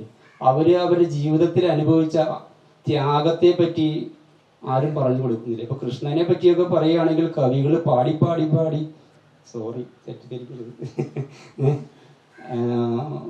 ഞാൻ മറ്റേ കൃഷ്ണഗാഥയൊക്കെയാണ് ഉദ്ദേശിച്ചത്. കുറേ പെണ്ണുങ്ങളുടെ പുറകെ പോകുന്ന ഒരു പൂവാലനായിട്ട് കൃഷ്ണനെ ചിത്രീകരിക്കുന്ന രീതിയിൽ തരം താഴ്ത്തി. അദ്ദേഹം ജീവിതത്തിൽ അനുഭവിച്ച, ആ ഗുരു അനുഭവിച്ച ത്യാഗത്തെ കുറിച്ച് പറയാൻ അറിഞ്ഞുകൂടാ. പുതിയ തലമുറയ്ക്ക് തീരെ അറിയില്ല. പക്ഷെ അങ്ങനെയുള്ളതിൽ താരതമ്യേന ഭേദപ്പെട്ടതാണ് ക്രിസ്തുവിന്റെ ചരിത്രം. നമ്മൾ അറിയാവുന്ന ഏറ്റവും ത്യാഗിയായിട്ടുള്ള ഒരു ഗുരുവാണ്.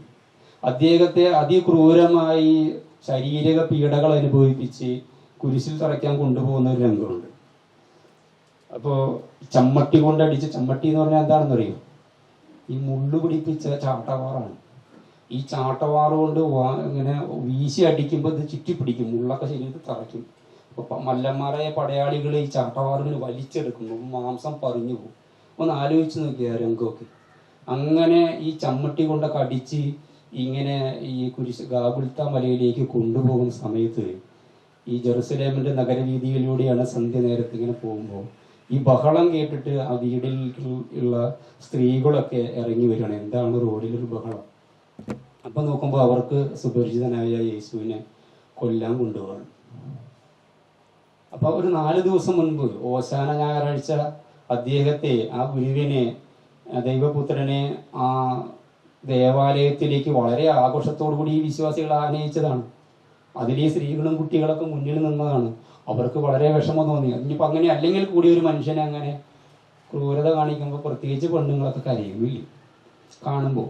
അതൊന്ന് ആലോചിച്ച് നോക്കിയാൽ, രംഗം ഒന്ന് ആലോചിച്ച് നോക്കി. ദേഹം മൊത്തം ചോര മുറിഞ്ഞ് നടക്കാൻ പോലും വല്ല ഭക്ഷണം കൊടുത്തിട്ടില്ല. ഈ മുള്ള് പതിച്ച ചാട്ടവാറ് കൊണ്ട് തല്ലി ഒരു മുൾക്കിരീടം തലയിൽ വെച്ചിട്ടുണ്ട്. അതിൻ്റെ ഒരു മുള്ള് നെറ്റിന്ന് തുളച്ച് കണ്ണിലേക്ക് വന്നിട്ടുണ്ട്. അങ്ങനെ ഇത് നടക്കാൻ പോലും ആവാതെ മുട്ടിലറിഞ്ഞ് വീണ് കൊണ്ടുപോകുമ്പോൾ ഇവർ കരഞ്ഞ് നിലവിളിക്കുകയാണ് സ്ത്രീകൾ. അപ്പോൾ അവരെ നോക്കിയാൽ ക്രിസ്തു പറയുന്നു, നിങ്ങൾ എന്നെ ഓർത്ത് കരയണ്ട. ബൈബിളിലുള്ള ഒരു പ്രശസ്തമായ ഒരു കാര്യമാണ്, രംഗമാണത്. നിങ്ങൾ എന്നെ ഓർത്ത് കരയണ്ട, നിങ്ങളുടെ മക്കളെ ഓർത്ത് കരയും. എന്താ, മക്കൾക്ക് വല്ല ജലദോഷപ്പനി വന്നിട്ടാണ്? എന്താണ്? ആ മഹാഗുരുവിനറിയാം ദൈവപുത്രനായി ദൈവത്തിൻ്റെ ഇച്ഛ ലോകത്ത് നടപ്പാക്കാൻ വന്ന തന്നെ ഈ മതപുരോഹിതന്മാരുടെ ഒരു തന്ത്രം കൊണ്ട് ക്രൂരമായി കൊല്ലാൻ കൊണ്ടുപോകുന്ന ഈ ജനത്തിൻ്റെ തലമുറകൾ ഇനി അനുഭവിക്കാൻ കിടക്കുന്നുള്ളൂ. ഇന്ന് നിങ്ങൾ നോക്കൂ, 2000 വർഷം കഴിഞ്ഞു. 2000 വർഷം എന്ന് പറയുമ്പോൾ ഒരു തലമുറയ്ക്ക് ഒരു 50 വയസ്സ് കൂട്ടുകയാണെങ്കിൽ 40 തലമുറ കഴിഞ്ഞു. അല്ലെങ്കിൽ 25 വയസ്സ് കൂട്ടുകയാണെങ്കിൽ 80 തലമുറ കഴിഞ്ഞു. ഇന്നും ആ ഇസ്രായേലും പാലസ്തീനും ലബനനും സിറിയയിലും എന്താ നടക്കുന്നത്? ഇന്ന് ജനിക്കുന്ന കുഞ്ഞുങ്ങൾ എന്തെങ്കിലും ചെയ്തിട്ടുണ്ടാവും. പാവങ്ങൾ എന്തറിയാം? അവരുടെ 40 തലമുറ മുൻപത്തെ അപ്പൂപ്പൻ ചെയ്ത ആ മഹാകർമ്മത്തിന്റെ ദുരിതം അനുഭവിക്കുക. അവിടെ മധ്യസ്ഥം വഹിക്കാൻ അമേരിക്കൻ പ്രസിഡന്റ് പോയിട്ടുണ്ടെന്നും കാര്യമില്ല. അവര് ഈ ദൈവപുത്രനെ ക്രൂരമായി കൊന്നതിന്റെ ഫലമാണ്. ഇതിനെയാണ് പിതൃദോഷം എന്ന് പറയുന്നത്. മനസ്സിലായി? നമ്മളുടെ വടക്കൻ പാട്ടുകളെ കുറിച്ചൊക്കെ നമുക്ക് മലയാളിക്ക് വളരെ പരിചിതമാണ്. തച്ചോളി ഉദയനെയും ഉണ്ണിയാർച്ചയും ചന്തുവിനെയൊക്കെ കുറിച്ചൊക്കെ അങ്ങനെ പറയുന്ന വീരകഥകളൊക്കെ ഉണ്ട്. ഇന്ന് നിങ്ങൾ കണ്ണൂര് ശ്രദ്ധിച്ചു നോക്കൂ. ഈ ചേകവന്മാരെന്ന് വെച്ചാൽ എന്താ? അവരുടെ ഇത് അന്നത്തെ നാടുവാഴികളായിട്ടുള്ള സാമൂതിരിയോ ഓലത്തിരിയോ അവര് ആരോ ആയിക്കോട്ടെ, അവർ തമ്മിലൊരു തർക്കം ഉണ്ടായാൽ ഈ ചേകവന്റെ അടുത്ത് ചെല്ലും. എന്നിട്ട് ലേലം, ഇത്ര രൂപയ്ക്ക് നീ എനിക്ക് വേണ്ടി യുദ്ധം ചെയ്യണം. അതിൽ ലേലത്തിൽ ഏതെങ്കിലും സ്വർണ്ണ നാണയത്തിന്റെ കിഴിയുടെ കനമനുസരിച്ച് ഒരെണ്ണം ഉറപ്പിക്കും. മറ്റേ നാടുവാഴി അടുത്ത ആളെ ഉറപ്പിക്കും. ചേകവരും ചിലപ്പോൾ ഉദയനനും ആയിരിക്കും. അങ്ങനെ ആരെങ്കിലുമൊക്കെ ചേകവന്മാര്. സത്യം പറഞ്ഞാൽ നമ്മുടെ ഇന്നത്തെ ഭാഷയിൽ പറയുകയാണെങ്കിൽ പണത്തിന് തല്ലുകൂടുന്ന കൂലിത്തല്ലുകാരനല്ലേ അല്ലേ? അവര് തമ്മിൽ ഒരു പകയ്ക്കും കാരണമില്ല. അവര് തമ്മിൽ ചിലപ്പോൾ ബന്ധുക്കളാവും. പക്ഷെ അവര് ഒരു നാടുവാഴിക്ക് വേണ്ടി പണം പറഞ്ഞ് ഉറപ്പിച്ചിരിക്കുകയാണ് അംഗം ചെയ്യാനായിട്ട്. കൊല്ലാനും ചാവാനും റെഡിയായിട്ട്, രാജ്യം ഭരിക്കുന്നവർക്ക് വേണ്ടി കൊല്ലാനും ചാവാനും റെഡി ആയിട്ടിരിക്കുന്ന അവരുടെ തലമുറ. ഇന്ന് കണ്ണൂർ എന്താ നമ്മൾ കാണുന്നത്? ആ പിതൃക്കളുടെ സ്വാധീനമല്ലേ എവിടെ കാണുന്നത്? ഇതിനെയാണ് ഞാൻ പിതൃക്കള് നമ്മളെ സ്വാധീനിക്കുന്നതിനെ കുറിച്ച് 2 ഉദാഹരണം പറഞ്ഞതാണ്. അതിനകത്ത് വേറെ ആരും പിന്നെ രാഷ്ട്രീയമോ അങ്ങനെയൊന്നും ചിന്തിച്ച് ഞാൻ പറഞ്ഞതല്ല. അങ്ങനെയും തെറ്റിദ്ധരിക്കരുത്. അങ്ങനെ പിതൃവിന്റെ സ്വാധീനം.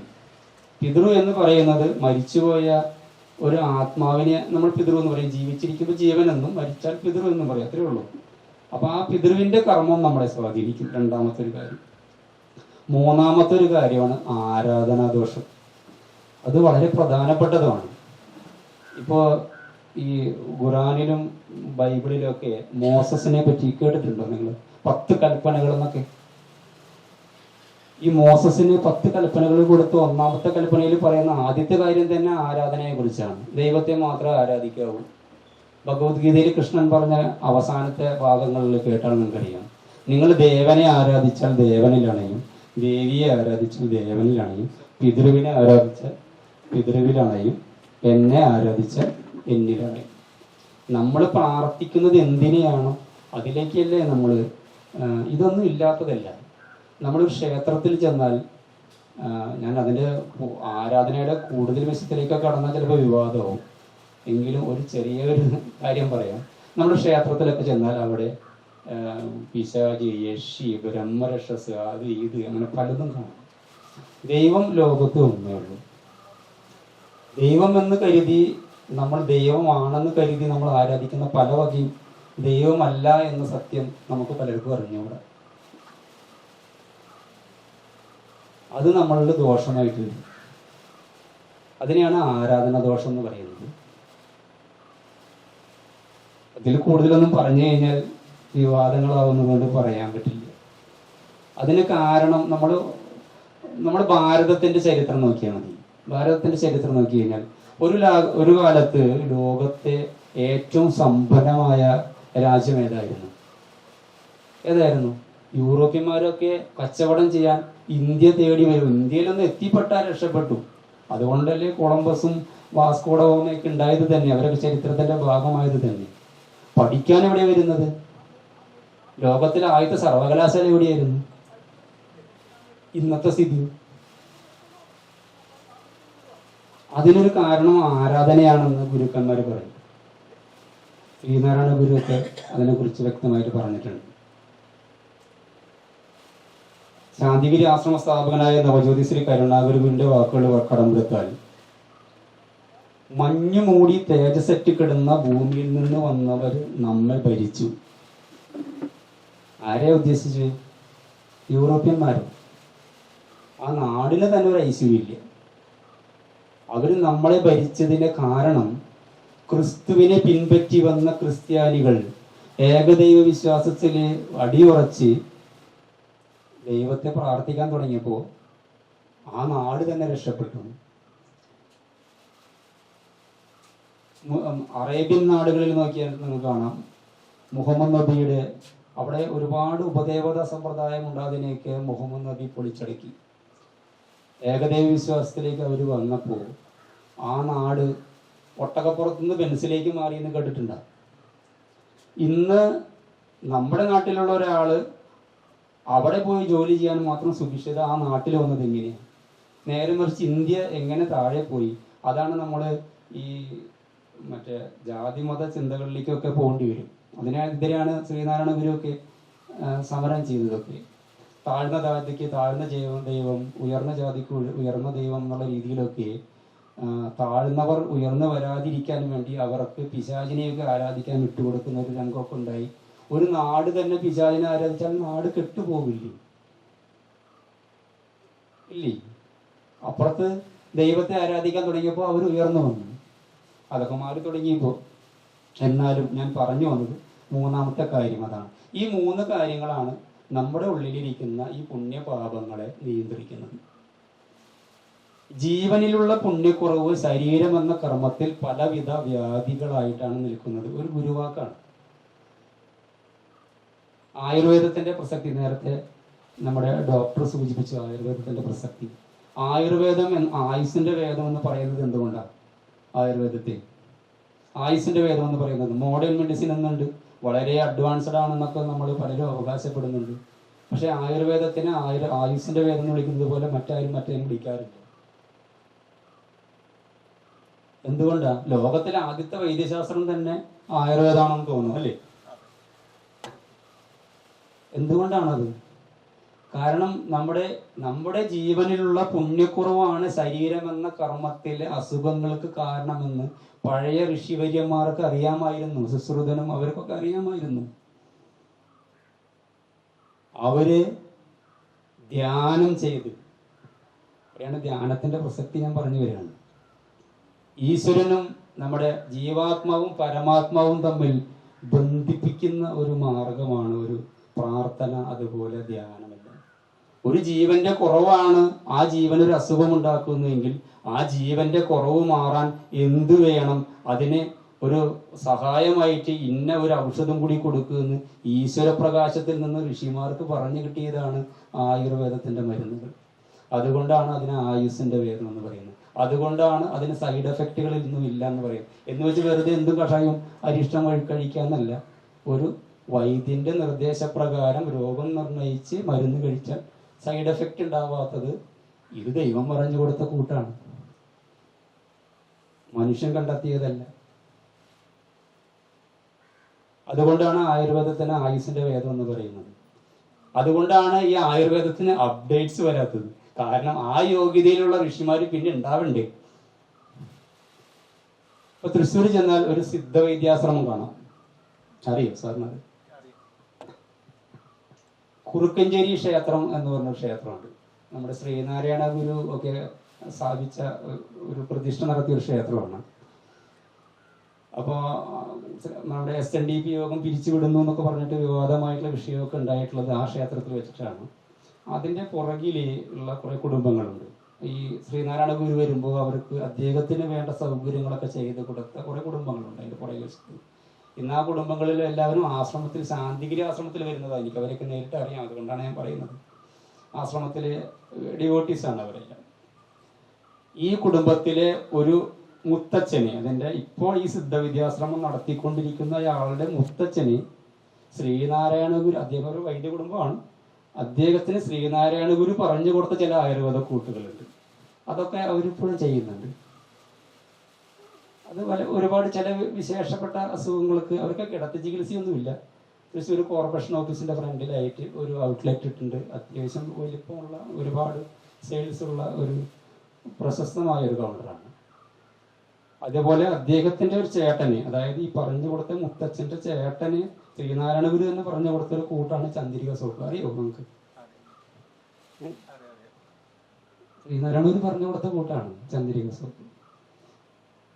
അതിന്റെ ഇന്ന് ചന്ദ്രിക സോപ്പ് മറ്റേ പല കമ്പനികളും മറിഞ്ഞ് അവർക്ക് ആ പേരിൽ പല പല സോപ്പുകളുണ്ട്. പണ്ടത്തെ ക്ലാസിക്കൽ സോപ്പ് ഗുരു പറഞ്ഞു കൊടുത്ത കൂട്ടാണ്. ശാന്തിഗിരി ആശ്രമത്തിലും അതെ, ഗുരു അവജ്യോതി ശ്രീ കരുണാഗുരു ചില കൂട്ടുകളൊക്കെ പറഞ്ഞു കൊടുത്തുള്ള മരുന്നുകളുണ്ട്, സോപ്പുണ്ട്. അങ്ങനെയൊക്കെ ഞാൻ പറഞ്ഞ ഈ ഗുരുക്കന്മാർക്ക് ഇത് കിട്ടുന്നത് അവർ ഈ ധ്യാനം ചെയ്യുമ്പോൾ അവർക്ക് ഈശ്വരപ്രകാശത്തിൽ നിന്ന് കിട്ടുന്ന വാക്കുകളും ഇതൊക്കെയാണ്, അല്ലാതെ അവർ ലബോറട്ടറിയിൽ പരിശോധിക്കുന്നതല്ല. അതാണ് ആയുർവേദത്തിന്റെയും സിദ്ധത്തിന്റെയും ഒക്കെ പ്രസക്തി. അഗസ്ത്യമുനിയാണ് സിദ്ധവൈദ്യം ചിട്ടപ്പെടുത്തിയത്. ആദ്യത്തെ വൈദ്യമാണെന്ന് തോന്നുന്നു സിദ്ധവൈദ്യം. തമിഴിലാണ് അതിന്റെ ഗ്രന്ഥങ്ങളൊക്കെ ഉള്ളത്. സിദ്ധവൈദ്യം, ആയുർവേദം അതേപോലെ ഏറ്റവും അതുപോലെയുള്ളത്.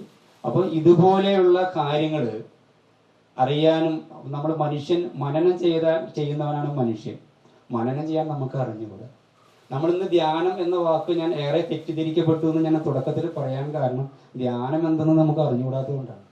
ധ്യാനം ചെയ്യാൻ സാധിക്കില്ല എന്നാണ് ഈ പതഞ്ജലി മഹർഷി പറഞ്ഞു. ധ്യാനത്തിന്റെ ധാരണ ചെയ്യാം, ധ്യാനാവസ്ഥയിൽ എത്താം. അത് എപ്പോഴും സംഭവിക്കുന്നതല്ല, ചിലപ്പോൾ സംഭവിക്കും. ഇനി ഞാൻ നേരത്തെ പറഞ്ഞതുപോലെ ജീവന്റെ പഴക്കം എന്ന് നമ്മൾ മറ്റേ ഗുരുക്കന്മാര് പറയുന്നത് പോലെ ഒരു സ്വാത്വികമായ രീതിയിൽ, ഉയർന്ന രീതിയിൽ ചിന്തിച്ച് ജീവിച്ച് വളർന്നു വന്നവർക്ക് ഒരാളും പഠിപ്പിക്കാതെ തന്നെ ധ്യാനം ചെയ്യാൻ പറ്റും. കാരണം അവർ ഇച്ചിരി ഉയർന്ന ജീവനാണ്. നമ്മുടെ ഉള്ളിൽ നമ്മളൊക്കെ നമ്മളെല്ലാവരും സമന്മാരാണെന്ന് പറഞ്ഞാലും നമ്മുടെ ഉള്ളിലിരിക്കുന്ന ജീവനൊക്കെ പല ക്വാളിറ്റി ഉണ്ട്. ഇപ്പൊ നരേന്ദ്രമോദി ഇന്ത്യയുടെ പ്രധാനമന്ത്രിയാണ്. എന്തുകൊണ്ട് ഞാനായില്ല? അല്ലെങ്കിൽ എന്തുകൊണ്ട് ഈ കാണുന്ന ചേട്ടനോ അവരും ആയില്ല? അദ്ദേഹത്തിന്റെ ഉള്ളിലിരിക്കുന്ന ജീവൻ ചിലപ്പോൾ കഴിഞ്ഞ എത്രയോ ജന്മങ്ങളിൽ രാജ്യം ഭരിച്ച് ഉയർന്നു വന്ന ഒരു ജീവന്റെ ഒരു അടുത്ത ജന്മമായിരിക്കാം. അത് ആ പവറിലെത്തും. നമ്മൾ ആൾദൈവങ്ങൾ എന്നൊക്കെ പറഞ്ഞ പലരെയും കളിയാക്കുന്നില്ല. നമ്മുടെ സ്ഥലത്ത് ഒരു ആശ്രമം കെട്ടിക്കുന്ന ആരെങ്കിലും വരൂ? അവരുടെ ജീവന ഉയർച്ചയുള്ളത് കൊണ്ടാണ്, എന്ന് വെച്ച് ദൈവമാണെന്നൊന്നും പറയരുത്. ആ ജീവന ഉയർച്ചയുള്ളത് കൊണ്ടാണ് നമ്മൾ ആളുകൾ അവരുടെ അടുത്ത് ചെല്ലുന്നതും അവരുടെ വാക്കുകൾ നമ്മൾക്ക് ആശ്വാസം ഉണ്ടാക്കുന്നതും. അതുപോലെ നമ്മളുടെ എല്ലാത്തിൻ്റെ ഉള്ളിൽ ജീവന് ഒരു പ്രത്യേകതയുണ്ട്, ആ ഉയർച്ചയുണ്ട്. ഈ ഉയർച്ചയെ തെളിച്ചു കൊണ്ടുവരാനാണ് നമ്മൾ ധ്യാനം ചെയ്യുന്നത്. ഈ ധ്യാനം ശരിയായ രീതിയിൽ ആ മനസ്സിനെ ഏകാഗ്രമാക്കി കൊണ്ടുവന്ന് ചെയ്യാൻ കഴിഞ്ഞാൽ സാറ് നേരത്തെ സൂചിപ്പിച്ചതുപോലെ അസുഖങ്ങളൊക്കെ നമ്മളിൽ നിന്ന് മാറി നിൽക്കും. ഇപ്പോൾ ലോക ധ്യാന ദിനമാണ്, യോഗാ ദിനം ഉണ്ടായിരുന്നു കുറച്ച് ദിവസം മുൻപ്. ഇതൊക്കെ ഈ ഒരു കാര്യത്തിൽ നമ്മൾക്കൊക്കെ അഭിമാനിക്കാം. ഭാരതത്തിൻ്റെ സംഭാവനയായിട്ടുള്ള ഇതെല്ലാം ഇന്ന് ലോകം അംഗീകരിക്കുന്ന ലെവലിലേക്ക് എത്തിയിട്ടുണ്ട്. ഇതിനെക്കുറിച്ച് ആഴത്തിൽ പഠിക്കുന്ന കുറേ സ്ഥാപനങ്ങളെങ്കിലും ഇന്ന് ലോകത്തുണ്ട്. നമ്മൾക്ക് അല്പജ്ഞാനം കൊണ്ട് ഇതിനെക്കുറിച്ച് കൂടുതൽ അറിയുന്നില്ല. അത് ചൂഷണം ചെയ്യാൻ കുറേ ധ്യാന സെന്ററുകളൊക്കെ ലോകത്തുണ്ട്. ഓൺലൈൻ ക്ലാസ്സുകൾ, 3 മാസത്തെ കോഴ്സ് ധ്യാനം, എന്ത് ചെയ്യാനാ? അപ്പോൾ അതിനെക്കുറിച്ചൊന്ന് പറഞ്ഞു തന്നെന്ന് മാത്രം. ഇതിനെക്കുറിച്ച് പറയാനാണെങ്കിൽ കുറേ അധികമുണ്ട്. നമ്മുടെ സമയവും അധികമാണ്. ധ്യാനത്തെക്കുറിച്ച് ഇതിൽ കൂടുതൽ പറയേണ്ട കാര്യമില്ല. നമ്മളെല്ലാം പരിശീലിക്കേണ്ടതാണ്. അങ്ങനെയാണ് ധ്യാനത്തിൻ്റെ അവസ്ഥയിലേക്ക് എത്തുന്നതെന്ന് പറയുകയാണ്. പിന്നെ ഞാൻ നേരത്തെ പറഞ്ഞല്ലോ, നമ്മുടെ ജീവന്റെ കുറവുകൾ നമ്മൾ അസുഖങ്ങളായിട്ട് വന്നിരിക്കുമ്പോൾ നമ്മൾ അസുഖം വന്നു, നിങ്ങൾ ഇവിടെ ഇത്രയും കുറച്ച് പേഷ്യൻസ് വന്നു, ഈ ഡോക്ടറിൽ വിശ്വാസം അർപ്പിച്ചുകൊണ്ട് വന്നു, ജീവന്റെ കുറവിന് നിങ്ങൾ എവിടെ പോകും? ജീവന്റെ കുറവാണല്ലോ അസുഖത്തിന് കാരണം. ശരീരത്തിന്റെ അസുഖത്തിന് നമ്മളൊരു ഡോക്ടറെ കാണുന്നത് പോലെ തന്നെയാണ് ജീവന് ഒരു കുറവ് മാറാൻ നമ്മൾ ഈശ്വരനോട് പ്രാർത്ഥിക്കണം. വേറെ വഴിയൊന്നുമില്ല. അത് നമ്മൾ വിശ്വസിക്കുന്ന ഏതോ വിശ്വാസത്തിന് ശക്തമായി പ്രാർത്ഥിക്കലാണ് ജീവന്റെ കുറവുകൾ മാറാനുള്ള വഴി. അങ്ങനെ അതുകൂടി ഞാൻ പറഞ്ഞുകൊണ്ട് എല്ലാവർക്കും ഈ ധ്യാന ദിനത്തിൻ്റെ ആശംസകൾ കൂടി നേർന്നുകൊണ്ട് എൻ്റെ വാക്കുകൾ ഞാൻ ഉപസംഹരിക്കുകയാണ്. നന്ദി, നമസ്കാരം.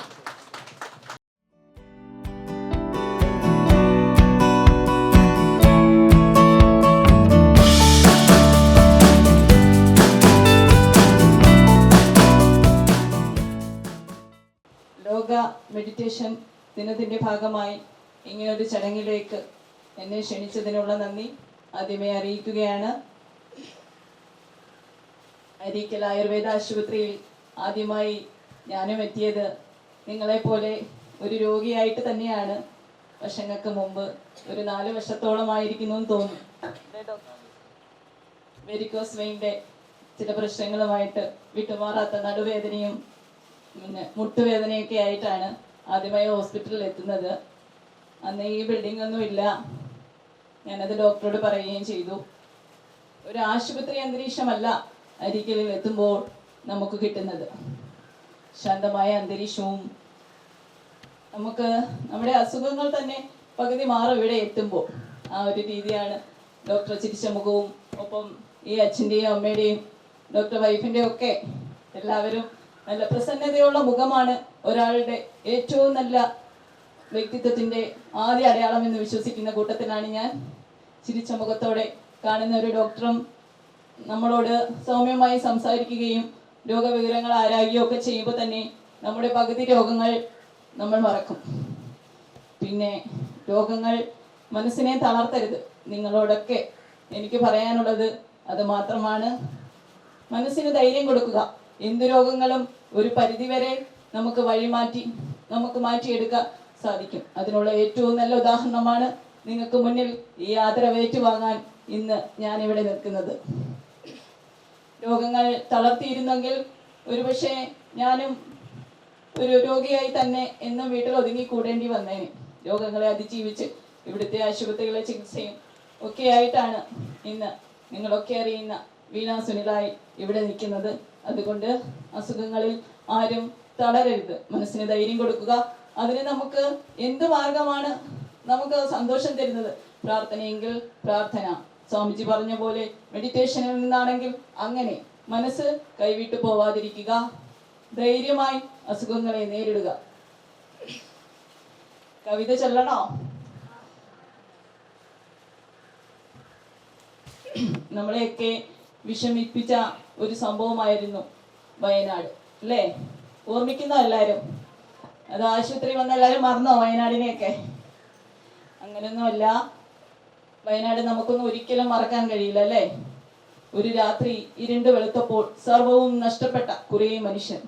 എത്രയോ ദിവസങ്ങളാണ് വാർത്തകളിലും ടിവിയിലും ഒക്കെ നമ്മൾ അതിന്റെ കാഴ്ചകൾ കണ്ട് തകർന്നു പോയിട്ടുണ്ട് നമ്മൾ പോലും. അപ്പോൾ അത് അനുഭവിക്കുന്നവരുടെ അവസ്ഥ ഒന്ന് ആലോചിച്ച് നോക്കുക നിങ്ങൾ. അതൊക്കെ വെച്ച് ചിന്തിക്കുമ്പോൾ നമ്മളൊക്കെ എത്രയോ ഭാഗ്യവാന്മാരാണ്. അങ്ങനെ ചിന്തിക്കുക. മനസ്സിനെപ്പോഴും പോസിറ്റീവ് എനർജി നൽകുക. ചാലിയാർ എന്നാണ് എൻ്റെ കവിതയുടെ പേര്. വയനാട് ദുരന്തം പശ്ചാത്തലമാക്കി എഴുതിയ കവിതയാണ്. മുഖപുസ്തകത്തിലെ എൻ്റെ താളുകളിൽ ഏകദേശം 5 ലക്ഷത്തിൽ പരം പേർ വായിച്ച കവിതയാണ്. ചാലിയാർ ഇനി നിനക്കെങ്ങനെ ഒഴുകാനാകും സ്വച്ഛന്തമായി? ചാലിയാർ ഇനി നിനക്കെങ്ങനെ ഒഴുകാനാകും സ്വച്ഛന്തമായി? നിന്നാഴങ്ങളെ പൊള്ളിക്കുമൊരു ലാവയായി മാറിയിടവേ ചാലിയാർ ഇനി നിനക്കെങ്ങനെ ഒഴുകാനാകും സ്വച്ഛന്തമായി? ഓമൽ കുരുന്നിനെ സ്വപ്നം കണ്ടുറങ്ങിയ അമ്മപ്പൂവുടലിൽ വേർപെട്ടു പോയൊരാ ഗർഭപാത്രം. ഓമൽ കുരുന്നിനെ സ്വപ്നം കണ്ടുറങ്ങിയ അമ്മപ്പൂവുടലിൽ നിന്നും വേർപെട്ടു പോയൊരാ ഗർഭപാത്രം. നിന്നാഴങ്ങളെ പൊള്ളിക്കുമൊരു ലാവയായി മാറിയിടവേ ശാലിയാർ ഇനി നിനക്കെങ്ങനെ ഒഴുകാനാകും സ്വച്ഛന്തമായി. അറ്റുപോയ മോതിര വിരലിൻ ബാക്കിയാമുടൽ, അറ്റുപോയ മോതിര വിരലിൻ ബാക്കിയാമുടൽ ലക്ഷ്യമില്ലാതെ നിന്നിലൊഴുകി നടക്കവേ ശാലിയാർ ഇനി നിനക്കെങ്ങനെ ഒഴുകാനാകും സ്വച്ഛന്തമായി. ശാലിയാർ ഇനി നിനക്കെങ്ങനെ ഒഴുകാനാകും സ്വച്ഛന്തമായി. കള്ളക്കർക്കിടകം ദുരിതത്തീമഴയായി പെയ്തൊഴിയവേ, കള്ളക്കർക്കിടകം ദുരിതത്തീമഴയായി പെയ്തൊഴിയവേ ശാലിയാർ നീയുമൊരു തീരാനോവായി ഉള്ളിലുറയുന്നു. ശാലിയാർ നീയുമൊരു തീരാനോവായി ഉള്ളിലുറയുന്നു. ശാലിയാർ ഇനി നിനക്കെങ്ങനെ ഒഴുകാനാകും സ്വച്ഛന്തമായി. ശാലിയാർ ഇനി നിനക്കെങ്ങനെ ഒഴുകാനാകും സ്വച്ഛന്തമായി.